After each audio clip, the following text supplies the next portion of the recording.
Bismillahirrahmanirrahim. Assalamualaikum warahmatullahi wabarakatuh. Perkenalkan, saya Andriana Abadi, mahasiswa Sekolah Tinggi Teknologi Cipasung, kelas Informatika 3 karyawan. Saat ini akan mempresentasikan mata kuliah pemrograman berorientasi objek sebagai pemenuhan ujian akhir semester ganjil tahun pelajaran 2024-2025 semester 3 dengan dosen pengampu Bapak Aditya Fathah STMkom. Baik, karena waktu terbatas kita hanya punya waktu 15 menit dengan 7 materi, kita langsung saja. Di sini ada 7 materi. Yang pertama, pengenalan kelas dan objek, 2 konstruktor dan destruktor, 3 encapsulation, 4 interhand and inheritance, 5 polymorphism, 6 abstract class dan interface, 7 exception handling dan error handling. Kita langsung saja ke materi yang pertama. Di sini ada pengenalan kelas dan objek.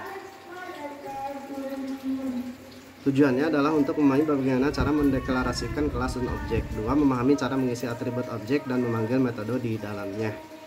Landasan teori tidak usah kita bahas karena waktu kita sangat sempit ya.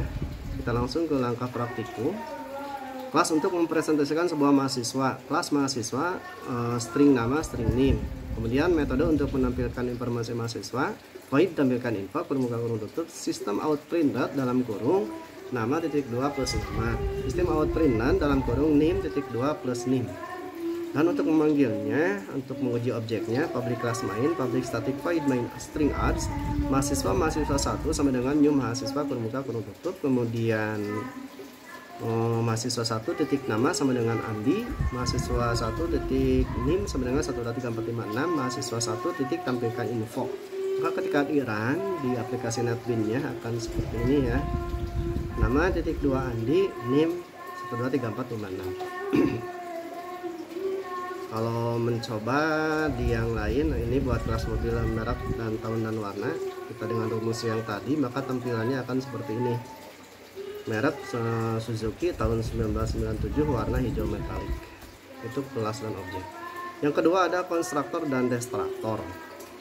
Tujuannya adalah memahami bagaimana cara mendeklarasikan konstruktor dan destruktor. 2. Memahami cara mengisi atribut objek dan memanggil metode di dalamnya. Langkah praktikumnya adalah kelas mahasiswa, string nama, string name. Konstruktor mahasiswa dalam kurung string nama, string name. Dis titik nama sama dengan nama, dis titik name sama dengan name. Sistem outprinted dalam kurung mahasiswa plus nama plus telah dibuat. Void tampilkan info. Sistem outprinted dalam kurung nama titik 2 plus nama. Sistem outprinted dalam kurung name titik 2 plus name. Public class main. Public static void main string adds, mahasiswa 1 sama dengan new mahasiswa dalam kurung Andi, 1234556, mahasiswa 1 titik tampilkan info.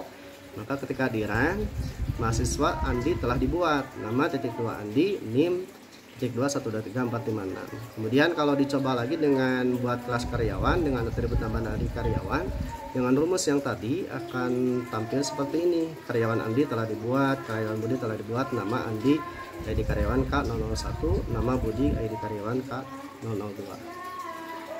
Kemudian yang ketiga ada pertemuan 3 encapsulation ya, enkapsulasi. Tujuannya melindungi data dengan membuat atribut privat.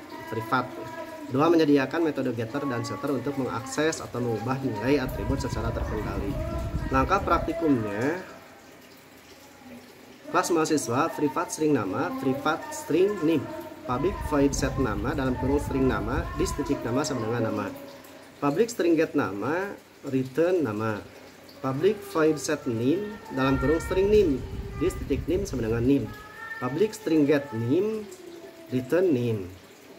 Untuk memanggilnya, public static void main string adds, mahasiswa sama dengan new mahasiswa. Mahasiswa titik set nama dalam kurung Andi, mahasiswa titik set name dalam kurung 1234556. Sistem outprinted dalam kurung nama titik 2 plus mahasiswa titik get nama. Sistem outprinted dalam kurung name plus mahasiswa titik get name.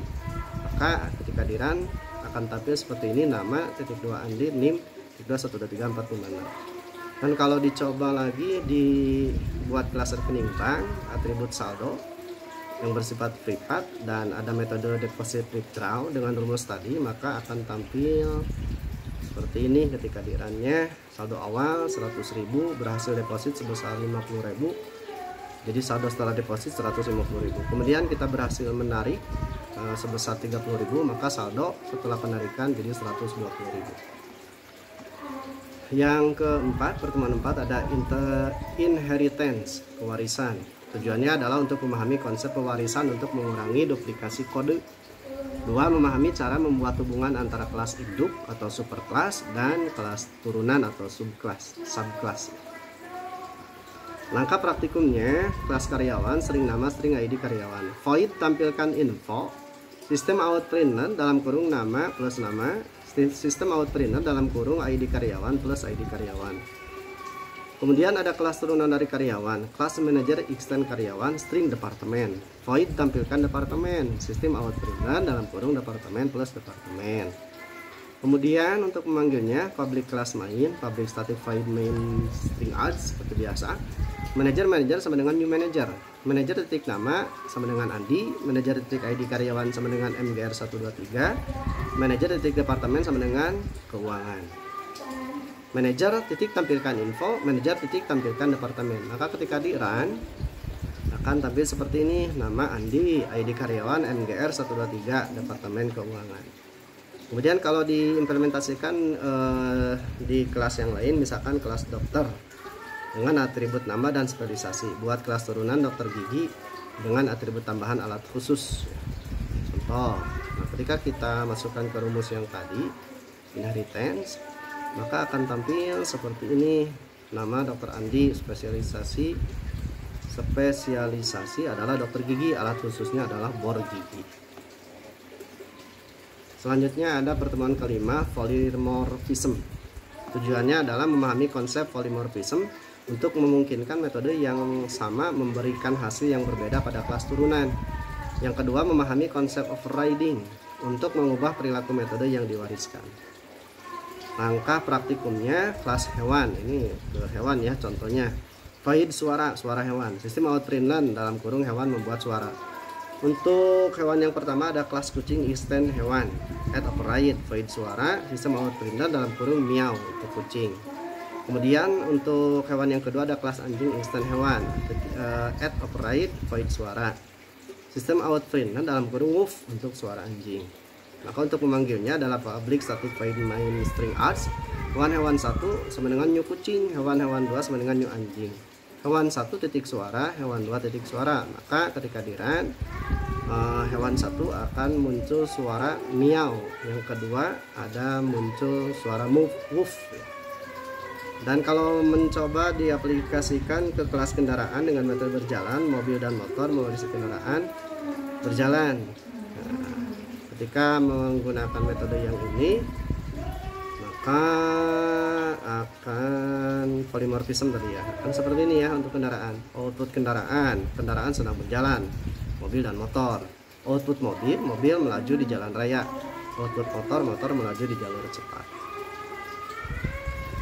Kemudian ada pertemuan ke-6, abstrak kelas dan interface. Tujuannya memahami kegunaan kelas abstrak untuk membuat kerangka umum yang dapat diimplementasikan oleh kelas turunan. Memaksa kelas turunan untuk mengimplementasikan metode tertentu sesuai kebutuhan. Langkah praktikumnya, abstrak kelas bentuk, abstrak void hitung luas. Kelas persegi extend bentuk, int sisi. Persegi dalam kurung int sisi, dis titik sisi sama dengan sisi. Add override void hitung luas, sistem out printer dalam kurung luas persegi titik 2 plus dalam kurung sisi kali sisi. Jadi kalau nanti sisinya ada 4, misalkan 5 kali 4 seperti ya. Nah, untuk memanggilnya public static void main string add, bentuk sama dengan new persegi 5, berarti ini persegi 5 ya. Bentuk titik hitung luasnya kalau persegi 5. Nah, kalau sisinya 5 berarti 5 kali 5, maka ketika di run hasilnya adalah luas persegi sama dengan 25.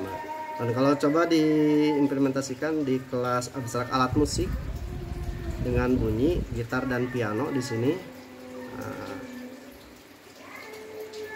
dengan metode abstrak kelas dan interface, maka akan tampil seperti ini. Gitar berbunyi dring dring, kemudian piano berbunyi ting ting.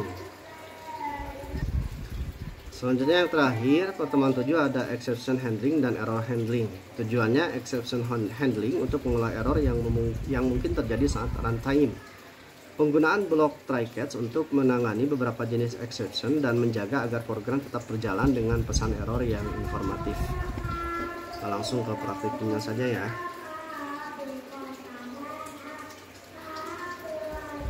Import Java .util.scanner public class main public static void main string add scanner sama dengan new scanner dalam kurung system.in try system out print dalam kurung masukkan angka int angka sama dengan scanner next int system out printer dalam kurung hasil plus dalam kurung 100 dibagi angka catch arithmetic exception system out printer dalam kurung kesalahan tidak bisa membagi dengan 0.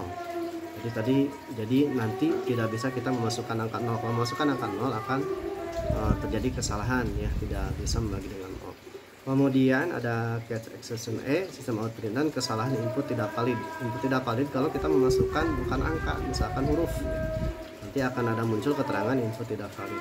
Maka ketika di run nanti kan tadi di awal ada 100 dibagi angka. Nah, kita ketika memasukkan angka yang dibaginya sudah ada 100. Jadi kalau kita memasukkan angka 2 berarti nanti hasilnya akan 50. Nah, ini akan coba ya. Di sini masukkan angka 50 berarti hasilnya 2. Nah, gitu ya. Kemudian kita terapkan program pengguna masukkan bilangan untuk mengalihkan dua nilai. Ini mengalihkan angka ya, 2 angka. Dengan metode yang tadi ya, abstrak. Bukan abstrak, maaf, hasil praktek exception handling dan error handling. Maka ketika kita masukkan angka pertama misalkan 12, masukkan angka kedua 34, maka 12 kali 34 sama dengan 408. Demikian yang dapat saya sampaikan. Mohon maaf atas segala kekurangan, lebih khusus kepada Bapak dosen pengampu. Demikian yang dapat saya sampaikan. Wassalamualaikum warahmatullahi wabarakatuh.